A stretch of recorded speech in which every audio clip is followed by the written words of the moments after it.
We're going to have a look at the French newspapers now. Florence is with us here on set. A lot of the papers focusing on the UN General Assembly taking place, of course, in New York. One of the main topics being discussed is Syria, and it's on the front page of the Christian newspaper over here, isn't it? That's right. Here it is on the cover of La Croix. This in Syria, the United Nations are looking for a way out. Now, of course, La Croix points out that Syria civil war is on everyone's mind, but for now, there's no foreseeable solution. However, in their editorial, they point out that even though the United Nations has maybe appeared weak in the face of the Syrian crisis, it's still useful. For instance, it may be powerless in helping civilians or in stopping the fighting, but it's a very necessary actor in dealing with the crisis there, because La Croix points out that countries and regional actors can't act on their own. They really need the United Nations for legitimacy and consensus. And on top of that, La Croix points out that the United Nations does a lot more than just trying to promote peace and stopping fighting. It does a lot in terms of trying to fight against famine, promoting education and development, and of course, encouraging exchanges between different cultures. Okay, we're talking of war. Another country going to be discussed as well is Mali.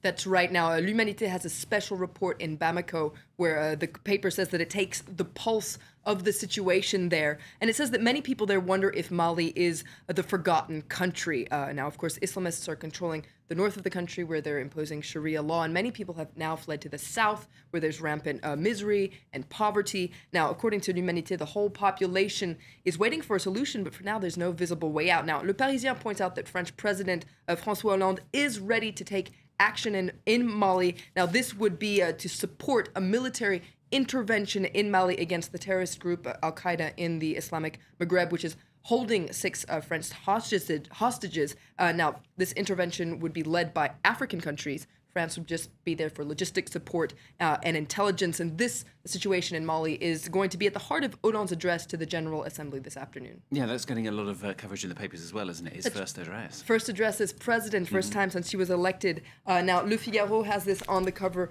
of their newspaper today. Hollande cherche ses marques. It says that in terms of foreign policy, Hollande is still trying to find his footing, and this could be an occasion for him to lay out his diplomatic strategy, because according to Le Figaro, for now it's somewhat opaque. Now, first of all, he's largely unknown, according to Le Figaro, and when he is, people do know about him, they think that he's somewhat uncharismatic. Le Figaro says that a lot of people are wondering just who is this man representing France, and Le Figaro points out that he doesn't have a tremendous amount of experience in terms of diplomacy. For instance, he's never been to China or Israel. And so a lot of his international counterparts are still trying to figure out just who he is. Now, another thing Le Figaro points out is that he has little room to maneuver on the Syrian and Iranian front. And so it's unlikely that he could use diplomacy to boost his opinion here in France, because he tends to be falling a little bit in opinion polls here. Yeah, he could do with it, couldn't he? He's got a difficult week here in France, Hollande. According to Le Monde, it's a dark week for Hollande. Now, starting today,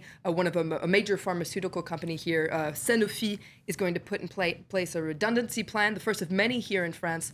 Tomorrow, the unemployment figures are coming out. They're meant to be staggering. And then on Friday, France's government is going to explain just what it's going to do with a fiscal plan it wants to put forward, and that plan would include increasing taxes worth 20 billion euros. So on top of this, a lot of things going on for the government. The government is actually in somewhat of a pickle, because this weekend the Green Party recommended that its MPs vote against this fiscal plan when it's going to be presented to the Parliament in October. The problem is that 2 of François Hollande's ministers are from the Green Party, so it's a little bit complicated for them. And actually, Le Monde in their editorial is very harsh and says that these ministers need to step down, because saying no to Hollande's fiscal plan is incompatible with his policies. Now, L'Humanité, the communist newspaper, on the other hand, agrees with the Green Party, and they say that actually what French people want is a referendum concerning this fiscal policy. Now, it's interesting to note, however, that France's constitutional watchdog, the Conseil Constitutionnel, has said that France doesn't have to change the constitution to put in place this fiscal policy, so therefore no referendum is needed. However, a lot of people, including the Green Party, have called for a massive demonstration against this policy this Sunday. Okay, in a pickle. Perfect way to sum it all up. Florence, thank you very much. Florence with the French newspapers on France 24.